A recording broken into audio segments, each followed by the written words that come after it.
We need to suspend the rules and conditions that constrict not only Afghanistan's economy but our life-saving operations.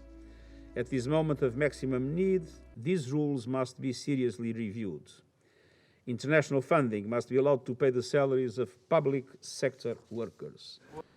همکاری امارت اسلامی افغانستان با سازمان ملل متحد در این شرایط نشان دهنده یک مشارکت بی سابقه میان حکومت و نهادهای کمک رسان می باشد.